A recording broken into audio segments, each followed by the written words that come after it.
never expected my inheritance held dark secrets. My family has always had a knack for collections.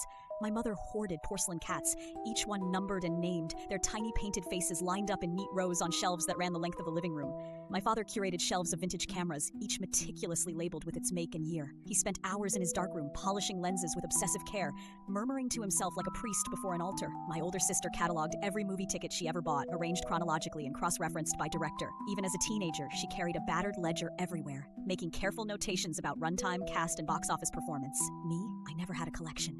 I hated how those obsessions seemed to define them, even trap them. My mother once missed my school play because she was chasing a rare ceramic kitten 2 towns over. My father often missed dinner, hunched over a tripod or bent under the red glow of his darkroom light. My sister, when she wasn't buried in her ticket stubs, seemed more invested in preserving the past than living in the present. Their collections weren't just hobbies, they were identities, consuming and isolating them. When my mother passed last year, the family house, a sprawling Victorian with gingerbread trim and a wild, overgrown garden, became mine. My father had died years ago, and my sister had moved overseas, leaving me the sole heir to their legacy. It wasn't just the house, it was the collections. I didn't want the responsibility, but there was no avoiding it. I spent weeks cleaning, sorting, cataloging.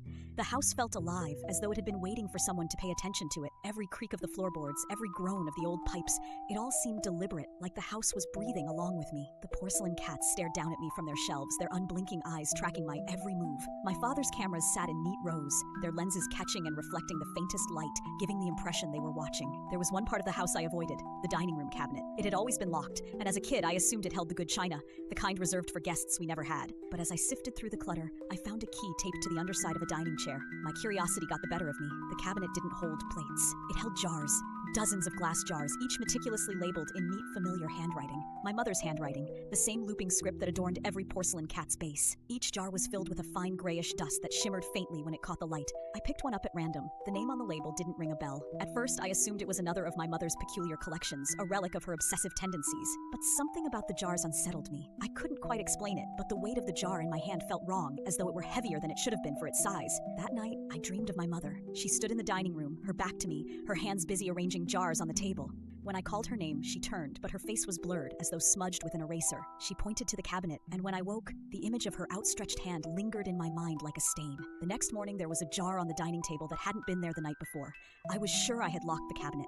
I double-checked it, inspected the jars, counted them. Nothing seemed out of place. I told myself I must have missed it during my inventory, but the same thing happened the next night, and then a week later. Each of those mornings, a new jar appeared on the table, each labeled with a name I didn't recognize. I couldn't shake the feeling that the jars were important. They felt alive in some way, humming faintly in the back of my mind whenever I was near them. Their presence was heavy, oppressive, as though the air around them had thickened. The breaking point came when I started cross-referencing the names with local history. Each name belonged to someone who had gone missing in the area over the past 40 years. My family wasn't just collecting objects, they were collecting people. That night, I decided to confront whatever, or whoever, was responsible. I set up a chair in the corner of the dining room, armed with nothing but a flashlight and my growing paranoia. The house seemed to hold its breath as the hours crawled by. The faintest sounds, floorboards settling, the hum of the refrigerator felt amplified, each one setting my nerves on edge. At 3:15 a.m., the air turned cold. My breath fogged in front of me and a faint smell of acrid smoke and mold wafted through the room. Then, he appeared. The man stepped out from the shadows, impossibly tall, his disintegrating burgundy suit clinging to his skeletal frame.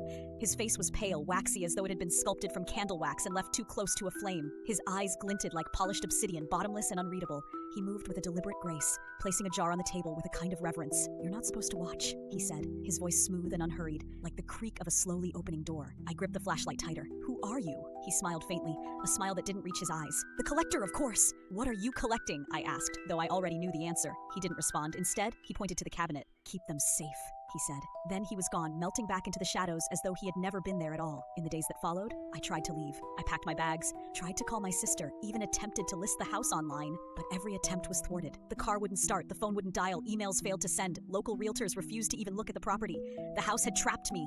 The jars kept appearing, and the names grew familiar. A neighbor, the clerk from the grocery store, a childhood friend I hadn't seen in years, each one a silent accusation, a reminder of how small and interconnected my world had become. I wanted to hate the jars, to smash them and scatter their dust, free the souls they held. But something stopped me. The jars felt sacred, important, as though destroying them would unravel something far greater than I could comprehend. Then I found the 2 jars hidden at the very back of the cabinet. 2 jars, my parents' names. The sight of them shattered something inside me. Their collections, their obsessions. They hadn't been harmless quirks. They had been symptoms of something darker, something that had consumed them completely. This morning I found a new jar on the table. It didn't have a name, just a blank label and a pen beside it. I think it's my turn.